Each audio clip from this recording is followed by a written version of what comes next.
লাশটাকে সামনে রাখা জানাজার নামাজে আপনি দোয়া পড়বেন, আপনি সন্তানটা এত বড় হতভাগা সন্তান, নিজের বাবার জানাজায় দাঁড়ায়া নিজের বাবার জন্য দোয়া পড়ার মতো যোগ্যতা আমি সন্তানের ভিতরে তৈরি হয় নাই। ওই বাবার চাইতে কপাল পোড়া বাবা দুনিয়া তার একটাও নাই। কথাটা ঠিক না বেটি? আপনি যদি নিজের বাবার জন্য দোয়া না করেন, আমি তো আপনারে বলবো, ধলিয়াটার কোনো মানুষ যদি মারা যায়, বড় বাসালিয়ার কোনো মানুষ যদি মারা যায়, আমি ধলেশ্বরী মৌলবীরে জানাজা দেওয়ার জন্য নিয়ে আইছেন, আমি আপনার বাবার জন্য জানাজা দিয়া দোয়া করতেছি। আপনার বাবার জন্য যদি আমার চোখ দিয়া পানি বের করতে হয়, কষ্ট করে চোখ দিয়ে পানি বের করতে হবে। আর নিজের সন্তান যদি নিজের মা বাবার জন্য হাত তুলে দোয়া করে, বলেন তো ভাই কষ্ট করে চোখের পানি আনুর লাগে নাকি? আল্লাহ তো কোরআনে বলছেন রব্বিরহামহুমা কামা রাব্বায়ানি সাগীরা। প্রত্যেকটা সন্তান তার মা বাবার জন্য দোয়া করবে, এটা না আল্লাহর দরবারে সরাসরি কবুল হয়ে যায়। আমি মৌলবীর দোয়া আপনার বাবার জন্য কবুল হবে, এটা তো অনেক পেছানো ব্যাপার আছে। তাহলে আমি মনে করি আপনাকে আমি ডাক্তার হইতে নিষেধ করি নাই, ইঞ্জিনিয়ার হইতে নিষেধ করি নাই, ব্যারিস্টার হইতে নিষেধ করি নাই। প্রত্যেকটা মুসলমানের জন্য এই যে ইলমে দ্বীন শিক্ষা করাটা যে ফরজ ছিল, অন্তত ইসলামে চলতে গিয়া যতটুক ইলম শেখা জরুরি, যতটুক শেখা ফরজ, আপনি ডাক্তার হন প্রবলেম নাই, ইঞ্জিনিয়ার হন প্রবলেম নাই, কিন্তু অতটুকু ইলম শেখা আপনার আমার দরকার ছিল কি ছিল না? চিল্লা বলেন না কেন? কিন্তু এখান থেকে আমি গাফেল হয়ে গেছি। এখনো সুযোগ আছে, এভাবে জীবনটাকে তৈরি করেন, সন্তানের ব্যাপারে এমন পদক্ষেপ গ্রহণ করেন, সন্তান দুনিয়াতে আসবে, সন্তানের মাধ্যমে দুনিয়াতে কামাই খাওয়ার ইচ্ছা করব না, কিন্তু এই সন্তান যেন আমি মৃত্যুবরণ করলে এই সন্তানটা যেন আমার জন্য সদকায়ে জারিয়া হিসেবে সারাটা জিন্দেগি দুনিয়াতে থাকতে পারে, এরকম একটা নিয়ত অন্তরের ভিতর থেকে লালন করেন। রিজিকের ব্যবস্থা তো আল্লাহ আপনারে দুনিয়াতে পাঠানোর আগে তৈরি করে রাখছে। কথা বল না কেন? সারাটা বাংলাদেশে আমি তো ওপেন চ্যালেঞ্জ করে বলবো, সারা বাংলাদেশে যতগুলা বৃদ্ধাশ্রম আছে আপনি ঘুরে আসেন, আপনি ইউটিউবে সার্চ দিবেন যে বৃদ্ধাশ্রমের মানুষের সাক্ষাৎকার শুনতে চাই, দেখতে চাই, আপনি অনায়াসে মোবাইলের মধ্যে বৃদ্ধাশ্রমের মানুষের সাক্ষাৎকার দেখতে পারবেন। যে ওই মানুষগুলো বৃদ্ধাশ্রমে আছে যাদের ঢাকা শহরে 6টা ফ্ল্যাট আছে, ওই মানুষটা বৃদ্ধাশ্রমে আছে যার সন্তান বিদেশে পড়াশোনা করে বিদেশে সেটেল হয়ে গেছে, ওই মানুষের মা বাবা বৃদ্ধাশ্রমে আছে, বাংলাদেশে যিনি শিল্পপতি ওই মানুষটার মা বাবা বৃদ্ধাশ্রমে আছে, যেই মানুষটা বড় বড় ডক্টর, বড় বড় ইঞ্জিনিয়ার। কিন্তু আমি তো ওপেন চ্যালেঞ্জ করে বলি, কোন সন্তান কোন মা বাবা কোন সন্তানরে ইলমে দ্বীন শিখাইছে, একটা আলেম বানাইছে, একটা আলেম একটা মসজিদে 10,000 টাকা বেতনের চাকরিও যদি করে, ওপেন চ্যালেঞ্জ, সারা বাংলাদেশের বৃদ্ধাশ্রম ঘুরলে একজন আলেমের মা বাবা কোনো বৃদ্ধাশ্রমে খুঁজে পাওয়া যাবে না। কথা ঠিক কিনা? আল্লামা জমিরউদ্দিন নামাফুরি রহমাতুল্লাহ আলাইহি বলেন যে হযরত আবু বকর সিদ্দিক নিজের এলাকা থেকে একদিন ফজরের নামাজের পর, আপনাদের এলাকার নাম যেমন ধলিয়াটা বড় বাসালিয়া, আবু বকর সিদ্দিক নিজের এলাকা ছাইরা হাঁটতে হাঁটতে এমন একটা এলাকায় চলে গেছে যে এলাকার নাম কিতাবে আসছে কুফানগর। জোরে বলেন কোন নগর? আবু বকর কুফানগরে গেছে। এই যেমন আপনাদের এলাকায় 2 জন কালকে মানুষ মারা গেল, আবু বকর রাদিয়াল্লাহু তাআলা আনহু ফজরের নামাজের বেশ কিছুক্ষণ পরে ওই কুফানগর পর্যন্ত যায়, দেখে রাস্তার পাশে তার একটা লাশ এমনি শোয়ায় রাখছে, লাশটা শোয়ায় রাখছে, মানুষগুলা চতুর্দিক দিয়ে দাঁড়ানো। আবু বকর সিদ্দিক হাঁটি হাঁটি পা পা করে আস্তে আস্তে করে ওই লাশ পর্যন্ত যায়, ওই কুফানগরের মানুষদেরকে ডাক দেয়, ভাই এই জায়গায় কি হয়েছে, কি ঘটনা, এই জায়গায় আপনারা দাঁড়ায় আছেন কেন? এলাকার মানুষগুলা ডাক দেয়, হুজুর আমাদের এই কুফানগরে আল্লাহর একজন বান্দা ইন্তেকাল করছে, মৃত্যুবরণ করছে, তো মৃত্যুবরণ করছে, আপনারা দাঁড়ায় আছেন কেন? ডাক দেয়, হুজুর দাঁড়ায় এমনি এমনি নাই, কারণে দাঁড়ায় আছে। কি কারণ? আবু বকরকে ডাকদা বলতেছেন, হুজুর আমাদের এই পুরা কুফানগরে এমন একজন আলেম নাই, যে লোকটা মৃত্যুবরণ করে পড়ে আছে, এমন একটা আলেম আমাদের এলাকায় নাই যে আলেমটাকে দিয়ে এই লোকটার জানাজার নামাজটা পড়াবো। একবার নাউজুবিল্লাহ না, ব্যাপারটা ভাবেন, পুরা কুফানগরের মধ্যে এমন একজন আলেম নাই যে আলেম দিয়ে এই লোকটার জানাজার নামাজটা পড়াবে। আমি তো বলি আলহামদুলিল্লাহ সুম্মা আলহামদুলিল্লাহ, আমাদের এই বড় বাসালিয়া, আমাদের এই ধলিয়াটা, আমাদের যে আশেপাশের যে এলাকা আছে, এই এলাকায় কোনো মানুষ মৃত্যুবরণ করলে আলেমের জন্য জানাজা দেওয়ার জন্য অপেক্ষা করার প্রয়োজন হয় না।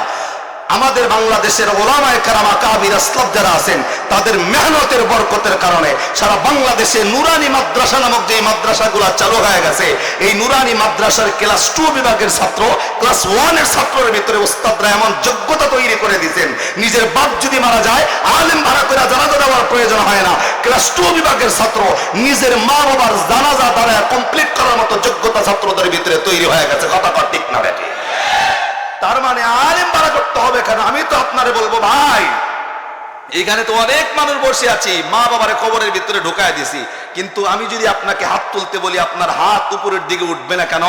কারণ আপনার বাবার জানাজা আলেম পড়ছে, আপনি বড় ইঞ্জিনিয়ার, আপনি বড় ডক্টর, আপনি বড় ব্যারিস্টার হয়েছেন, কিন্তু বাবার লাশটাকে সামনে রাইখা জানাজার নামাজে আপনি দোয়া পড়বেন, আপনি সন্তানটা এত বড় হতভাগা সন্তান, নিজের বাবার জানাজায় দাঁড়ায়া নিজের বাবার জন্য দোয়া পড়ার মতো যোগ্যতা আমি সন্তানের ভিতরে তৈরি হয় নাই।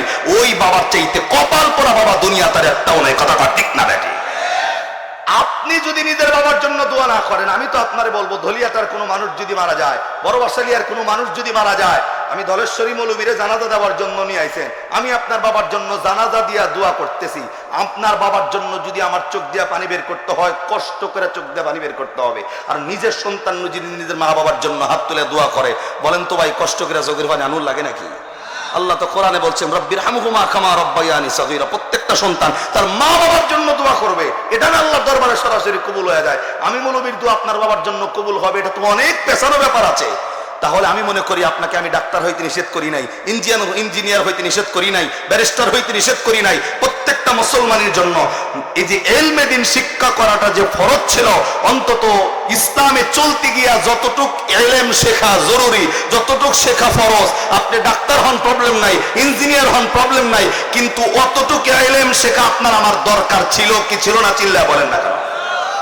কিন্তু এখান থেকে আপনি আমি গাফেল হয়ে গেছি। এখনো সুযোগ আছে, এভাবে জীবনটাকে তৈরি করেন, সন্তানের ব্যাপারে এমন পদক্ষেপ গ্রহণ করেন, সন্তান দুনিয়াতে আসবে, সন্তানের মাধ্যমে দুনিয়াতে কামাই খাওয়ার ইচ্ছা করব না, কিন্তু এই সন্তান যেন আমি মৃত্যুবরণ করলে এই সন্তানটা যেন আমার জন্য সদকায়ে জারিয়া হিসেবে সারাটা জিন্দেগি দুনিয়াতে থাকতে পারে, এরকম একটা নিয়তন্তরের ব্যক্তিত্বকে লালন করেন।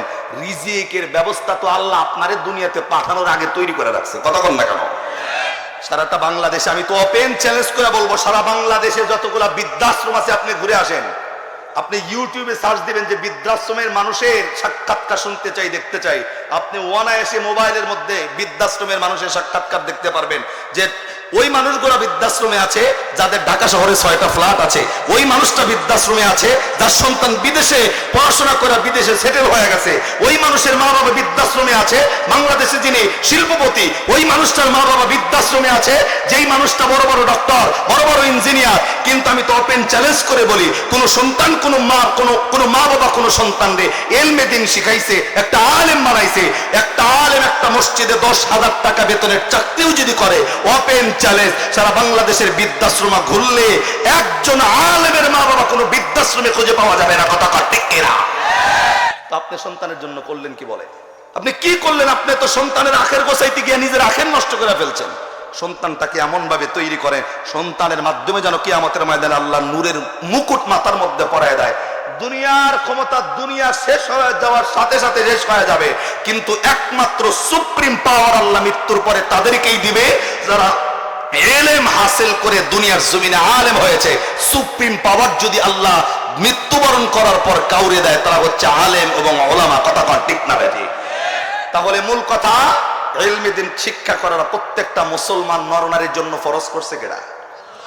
আল্লাহর নামটা কন্যা জোরে কন। বাংলাদেশের যুবকের অবস্থা, আমি আমার জীবনে হয়তো সর্বোচ্চ বিয়া পড়াইলে 4 থেকে 5টা বিয়া পড়াইছি। আমি তো এই বড় বাসালিয়া মসজিদে জমা পড়াই, আপনারা জানেন, দীর্ঘদিন ধরে। এখানে তো ছোট ইমাম সাহেব যারা আছে, সানি ইমাম, তারাই বিয়া শাদী পড়ায়, বিয়া শাদীর ভাগে আমি পড়ি নাই। তো এটার আগে একটা মসজিদে আমি জমা পড়াইতাম, কিছুদিন ওইখানে 2-3টা বিয়া পড়ানোর সুযোগ আমার হয়েছে। ছোট্ট একটু কারগুজারি বলি আপনাদের, আমাদের বাংলাদেশের যুবকের অবস্থা হলে এমন, যুবক ফেসবুক বোঝে, টুইটার বোঝে, ভাইবার বোঝে, যুবক Bangladesh, Brazil, Argentina, Germany, Italy, Australia, America, south Africa, England, Japan, সব দেশের প্লেয়ারের বায়োডাটা পর্যন্ত যুবকের মুখস্থ। কিন্তু এই যুবক যখন বিয়া করতে আসে, যুবকের বিসমিল্লার খবর নাই। এক যুবক আইছে সাজ্জা গুজ্জা বিয়া করতে, বহুত দিন আগের কথা বলতেছি, আর চেহারার দিকে তাকাই আমি জিজ্ঞাসি, ভাই আপনি কি মুসলমান? হুজুর এটা কি কইলেন আপনি? যদি মুসলমান না হই তাহলে বিয়ায় হুজুর দাওয়াত দেই কেমনে? মানে কথার তো বড় চোট আছে। পরে বলছি যে ভাই নামাজ কালাম পড়েননি। হুজুর নামাজ না পড়লে আবার মুসলমান থাকুন যায় না। ভাবলাম যে বাপরে বাপ, তেল তো আমার উপর দিয়ে উঠছে। হ্যাঁ, পরে ধরছে, পরে ধরি একটু, যখন বিয়ার সাথে মানে কবুলটা একদম স্টার্ট, কারণ কবুল না খাওয়াইলে তো আর বিয়ে হইতেছে না। কথা ঠিক না? পরে কবুল খাওয়ানোর আগে বলছি যে ভাই 2টা প্রশ্ন করি। হুজুর করেন।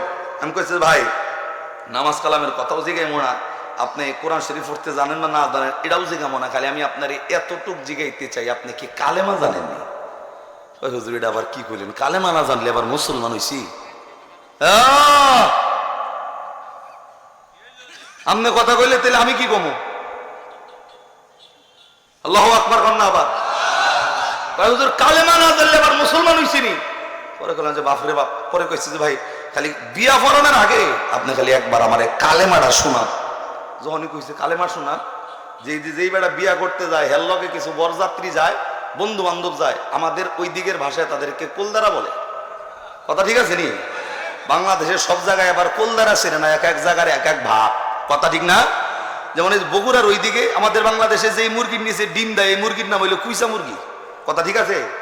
আমি তো টাঙ্গাইলের মানুষ, আপনারা তো হেহু না কইলে বুঝুন কেন না? কথা ঠিক নেই? আমাদের এলাকায় মুরগির নিচে ডিম দিলে এটার নাম হইলো কুইসা। আর বগুড়া গেছি এটা কুইসা চেনে না।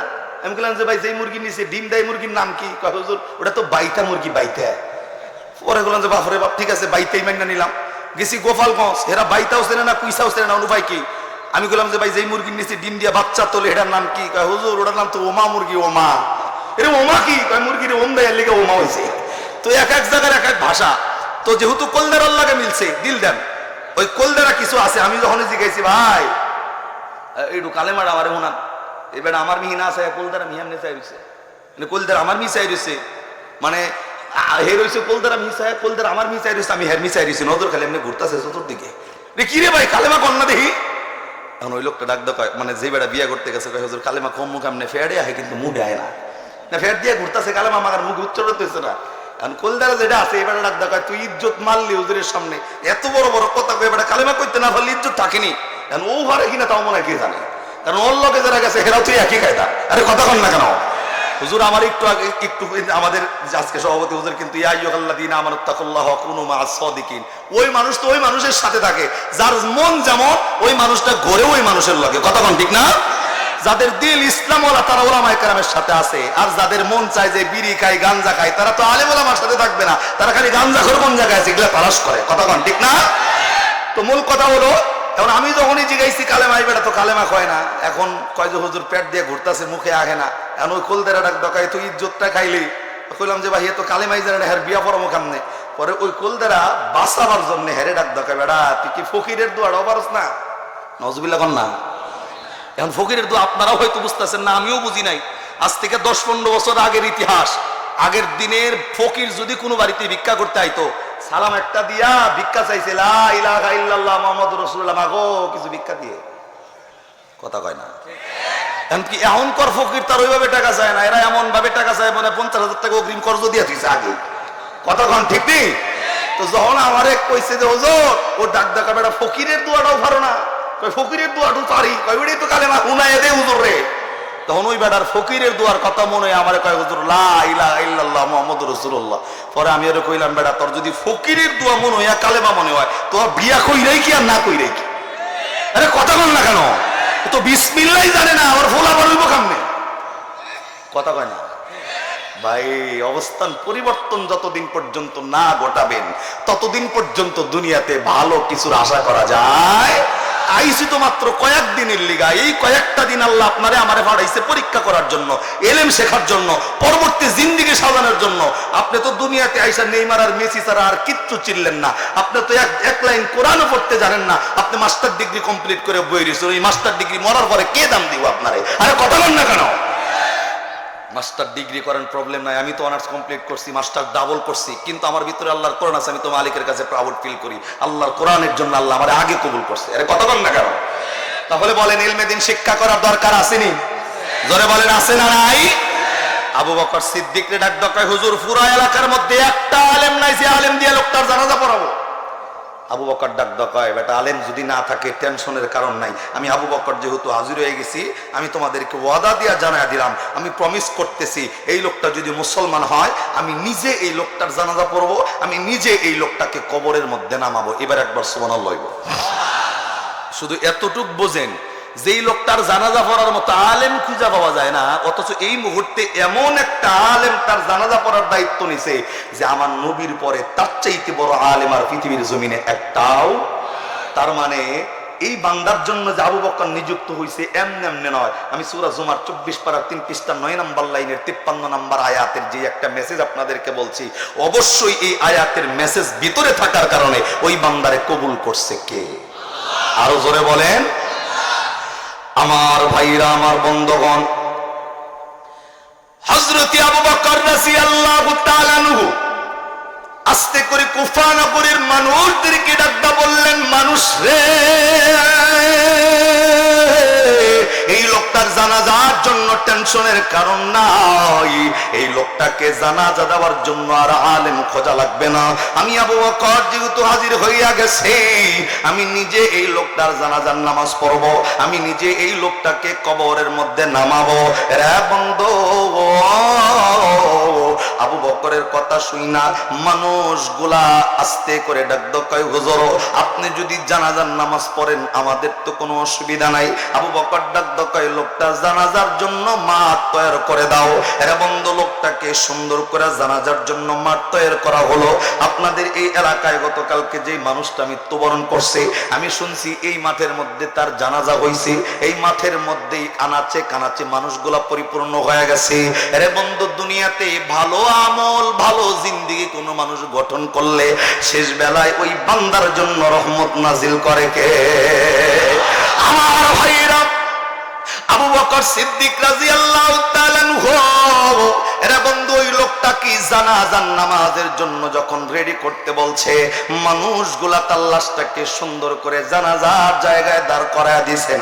আস্তে করে আবু বকর হাঁটি ঘাটি পা পা কইরা ইমাম যে জায়গায় দাঁড়াইয়া যায়, আবু বকর সিদ্দিক ইমামের জায়গায় দাঁড়াইয়া আপনার আমার নবীর সুন্নাত অনুযায়ী আবু বকর এই লোকটার জানাজার নামাজটা কমপ্লিট করে দিছে। এরে বন্ধু, লোকটার জানাজার নামাজ যখন কমপ্লিট হয়ে গেল, আবু বকর ডাক দকায় লোকটাকে আস্তে আস্তে করে কবরস্থানের দিকে নিয়ে যাও। এরে বন্ধু, মানুষগুলা ধরে ধরে যখন কবরস্থানের দিকে নিয়ে যাচ্ছিল, আবু বকর পিছনে পিছনে যাইয়া এই কবরের পাশে আস্তে করে দাঁড়াইয়া, রে বন্ধু, আবু বকর নিজে এই জোরাব নামক ব্যক্তির লাশটাকে ধরে ধরে কবরের মধ্যে যখন নামায় দিছি, রে বন্ধু, লোকটার লাশ কবরে শোয়ানোর পর আল্লাহর নবীর সুন্নাত তরিকা অনুযায়ী এই লোকটার মাটি দেওয়া যখন কমপ্লিট হয়ে গেছেন, এরা বন্ধু মাটি দেওয়া শেষ হওয়ার পরে মানুষগুলা আস্তে আস্তে করে যখন বাড়ির দিকে রওনা দিবে, আবু বকর নিজেও বাড়ির দিকে যাওয়ার যখন ইচ্ছা পোষণ করছে, কুফা নগরের মানুষগুলাও যখন বাড়ির দিকে রওনা দিবে, আবু বকর আস্তে করে তাকাইয়া দেখেন একেবারে একজন বৃদ্ধ মহিলা মানুষ লাঠিতে ভর করে করে এই কবরস্থানের পাশে এসে দাঁড়ায় গেল। আরে বন্ধু, আবু বকর কোনো কথা জিগায় নাই। আবু বকর বাড়ির দিকে রওনা দিবে, মুখটা বাড়ির দিকে ঘুরাইছে, রাস্তার দিকে ঘুরাইছে। আবু বকর এক পা সামনে দিকে অগ্রসর হবে, তার আগে পিছন থেকে বৃদ্ধ মহিলাটা দুটি চোখের পানি ঝর্ণার মতো ছেড়ে দিয়া, আরে বন্ধু, আবু বকর কি ডাক দিয়া বললেন, আবু বকর, আমি আপনার কাছে একটা অনুমতির জন্য হাজির হইছি। আরে বন্ধু, আবু বকর আস্তে করে পিছনের দিকে তাকাইয়া বৃদ্ধ মহিলাটারে ডাক দকায়, মাগো, কিসের অনুমতির জন্য আপনি হাজির হয়েছেন বলেন না? বৃদ্ধ মহিলাটা চোখের পানি ছাইরা আস্তে করে ডাক দকায়, হুজুর, যেই মানুষটার জানাজার নামাজ আপনি পড়াইছেন, যেই মানুষটারে আপনি কবরের মধ্যে নামাইছেন, এই মানুষটা আমার দুঃসম্পর্কের কোনো আত্মীয় নয়, এই মানুষটা আমার প্রতিবেশী নয়, এই মানুষটা তো হইল আমার একমাত্র কলিজার টুকরা সন্তান। আবু বকর ডাক দকায়, মাগো, তোমার সন্তান হইলে কি হইব? তোমার সন্তানের জানাজা আমি নবীর সুন্নত তরিকায় দিছি, তোমার সন্তানের দাফন আমি আমার নবীর সুন্নত তরিকায় দিছি। রে মাগো, কিসের অনুমতির জন্য তুমি হাজির হইছো বলো না? বৃদ্ধ মহিলা চোখের পানিটা ছাইরা দিয়া আস্তে করে আবু বকরকে ডাক ডাকায়া, পয়গম্বরের সাহাবী, আমার একমাত্র কলিজার টুকরা সন্তান দুনিয়া থেকে মৃত্যুবরণ করছে, আমি বুঝি নাই হুজুর আমার এই সন্তানটা আমি দরদের মাটারে এতটাই মহব্বত করছি, আমি দরদের মাটারে এতটাই ভালোবাসছি, এতটাই যত্ন আমি দরদের মারে করছি। আমি তো ভাবছি আমি মা বৃদ্ধ হয়ে গেছি, আমার সন্তান তো তাগড়া যুবক। আমি কোনোদিন কল্পনা করি নাই আমি দরদের মায়ের আগে আমার কলিজার টুকরা সন্তান বিদায় নিয়ে চলে যাবে। রাতলিয়াটার বাবাজি, যুবক বন্ধু, আমি আপনাদেরকে বলবো, যুবক যারা শরীরের রক্ত যাদের গরম, তাদের অন্তরের ভিতরে থিওরি হলো এমন, আমার দাদা এখনো মরে নাই, আমি যুবক কেমনে মরবো? আমার চাচা মরে নাই, আমি কেমনে মরবো? আমার বাবা জীবিত, আমার মৃত্যুর সিরিয়াল অনেক পরে, আমার বড় ভাই এখনো মরে নাই, আমি কেমনে মৃত্যুবরণ করবো? আরে বন্ধু, জানো না জানো না জানো না, আল্লাহ রাব্বুল আলামিন মৃত্যুর সিরিয়ালটাকে নির্ধারণ করে দেয় নাই। যারা বাবু দাদা মরে নাই, আমি কেমনে মরবো? যারা বাবু চাচা মরে নাই, আমি কেমনে মরবো? আমি তাদেরকে বলবো, বন্ধু, প্রত্যেক দিন আমাদের বাংলাদেশের ঘটনার দিকে তাকায় দেখেন, এমন কোনো দিন নাই যেই দিন যুবকের মৃত্যুর খবর আপনার আমার কানে না আসে। এমন কোনো দিন নাই যেই দিন পেপার পত্রিকা মোবাইল ইন্টারনেটে যুবক অ্যাক্সিডেন্ট করে মারা গেছে খবর আমাদের কানে না আসে। এমন কোনো দিন নাই যুবক রাস্তার মধ্যে মৃত্যুবরণ করছে আমাদের কানে না আসে। এমন কোনো দিন নাই যুবক পানিতে পড়ে মৃত্যুবরণ করছে খবর না আসে। এমন কোনো দিন নাই যুবক আগুনে পড়ে মৃত্যুবরণ করছে আমাদের কানে না আসে। তার মানে মৃত্যুর ব্যাপারে কোনো গ্যারান্টি নাই। আল্লাহর যখন ডাক চলে আসবে, এরে বন্ধু, অবশ্যই বান্দার বয়স আল্লাহ দেখবে না, যার যতটুক হায়াত ততটুকুর মধ্যেই মালিকের কাছে ধরা দেওয়া লাগবে। আপনার থিওরিটা আল্লাহ ১,৫০০ বছর আগে ভেঙে দিয়া আমার আল্লাহ পবিত্র কোরআনে একটা সূরা নাজিল করছেন, সূরার নাম সূরাতুল মুলক। এটা কোরআনের ২৯ নাম্বার পারার ১ নাম্বার পৃষ্ঠার ২ নাম্বার লাইনের ২ নাম্বার আয়াত। আল্লাহ রাব্বুল আলামিন বলেন, الذي خلق الموت والحياة ليبلوكم أيكم أحسن عملا وهو العزيز الغفور। আওয়াজ করে বলেন আল্লাহু আকবার। বন্ধু, আল্লাহ রাব্বুল আলামিন ডাক দেখায় মানুষ রে, যে হায়াত পাইয়া আমি আল্লাহ রাব্বুল আলামিন রে ভুলে গেছো। বান্দা, জানো না জানো না জানো না, তাকায় দেখবেন চৈত্র মাসে এরে বন্ধু বাতাস যখন দক্ষিণ থেকে বহে, ঠিক সেই সময় আমাদের এই দলিয়াটার কিছু ছেলে পেলে এরে বন্ধু ঘুড়ির মাথার মধ্যে সুতা লাগাইয়া ঘুড়িটা আসমানের ভিতরে উড়াইয়া দেয়। ঘুড়িটা যত আসমানে যায়, ঘুড়ি মনে করে দলিয়াটার কোনো মালিক মনে আমারে ধরতে পারবে না। কিন্তু বোকা ঘুড়ি জানে না জানে না জানে না, ঘুড়ি তুমি যতই আসমানে বড় না কেন, তোমার লগে একটা সুতা লাগানো মালিক টান দিলেই আইসা হাজির হওয়া লাগবে। এরে বন্ধু, তুমিও জানো না, আল্লাহ ডাক কয় আল্লাযী খলাকাল মাউত। এরে বান্দা, যে হায়াত পাই আমি আল্লাহরে ভুলে গেছো। বান্দা, জানো না তোমার হায়াত দেওয়ার আগে আমি আল্লাহ তোমার মৃত্যুটা আমি আল্লাহর হাতে বানায় রাখছি। আমি মৃত্যুটা হাতে রাইখা ওই যে হায়াতের একটা রশি দিয়া তোমারে দুনিয়াতে ছাইরা দিছি। বান্দা, আমি আল্লাহ যখন চাইব রে, ওই মৃত্যুর রশিটা দইরা যখন টান দেব, পৃথিবীর জমিনে এমন কোন এমবিবিএস ডাক্তারের পাওয়ার নাই, আমি আল্লাহর মৃত্যু থেকে তোমাকে দুনিয়াতে ফিরায় রাখবে। কথা কোন ঠিক কিনা? আরে মানুষ, মরণ থেকে যতই পালাও মরণ তোমায় লইবে গিরি, যদিও পালাও তুমি আকাশ পথে লাগাইয়া সিঁড়ি। আরে বন্ধু, লম্বা করার সুযোগ নাই। আবু বকর সিদ্দিক রাদিয়াল্লাহু তাআলা আনহুকে এই মহিলা আস্তে করে ডাকদা বললেন, পয়গম্বরের সাহাবী,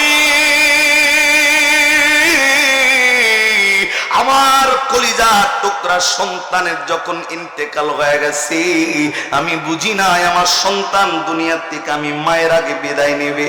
আমার সন্তানের মৃত্যুর সময় তো আমি সন্তানের সাথে ছিলাম না।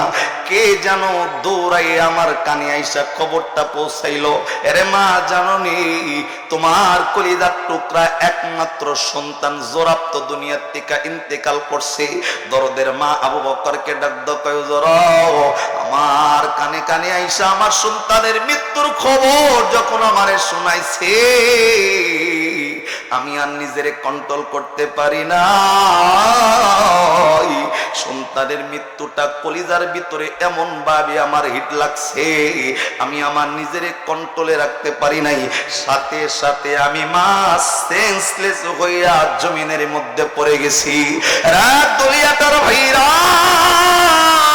বড় বাসালিয়ার ভাইরা, আমি আপনাদেরকে বলবো বন্ধু, এই আলোচনা করতে গেলে অনেক লম্বা হয়ে যাবে, শুধু এতটুকু আপনারে আমি শোনায় দেই। এই জায়গায় এমন সন্তান আছেন যে সন্তানটা এর বন্ধু পারিবারিক সমস্যার কারণে সামথিং শয়তানের দোকায় পরে ওয়াসওয়াসায় দরদের মা বাবার লাগে ওই যে কথা বন্ধ করে দিয়েছেন, ঝগড়া করছেন, এমন সন্তান এই মাহফিলেও পাওয়া যাইতে পারে। নিজের কলিজার টুকরা মায়ের লগে গত একটা বছর হয়ে গেছে, মার লগে পর্যন্ত কথা কয় না, এমন মানুষ আমাদের এই এলাকার মধ্যে আছে না নাই? করছে আমি তো সেন্সলেস অবস্থায় ছিলাম। ঠিক সেই সময় কে যেন আমার কানে আইসা সন্তানের মৃত্যুর খবর দেওয়ার লগে লগে ওই অবস্থায় দুনিয়াতে পড়া ছিলাম। এর মধ্যে আমার সেন্স আসে নাই দেখা এলাকার মানুষগুলো আপনার আমার সন্তানের লাশ নিয়ে অপেক্ষা করছে। এ পয়গম্বরের সাহাবী, আপনার মাধ্যমে সন্তানের জানাজা দিছে, আপনার মাধ্যমে সন্তানের দাফন হইছে। আমার জ্ঞান চলে আসার পর আমি শুনছি আমার সন্তানকে কবরস্থানে নিয়ে আসা হইছে। এ পয়গম্বরের সাহাবী, শুনে নাও, আমি আমার সন্তানের চেহারাটা সন্তানের মৃত্যুবরণ করার পর একবারের জন্য এই সন্তানের চেহারাটা আমি শেষবারের মতো দেখতে পারি নাই। আপনার কাছে যেই অনুমতিটা চাইব হুজুর, একটু অনুমতি আমারে দিবেননি? আমি আমার এই নিজের সন্তানের এর বন্ধু কবরের মাটিগুলা সরাইয়া সরাইয়া হলেও একবারের মতো আমি আমার সন্তানের চেহারাটা এক নজর দেখতে চাই। জবান বন্ধ নয়, আর একবার কন্যা সুবহানাল্লাহ, আর একবার আওয়াজ করে বলেন সুবহানাল্লাহ।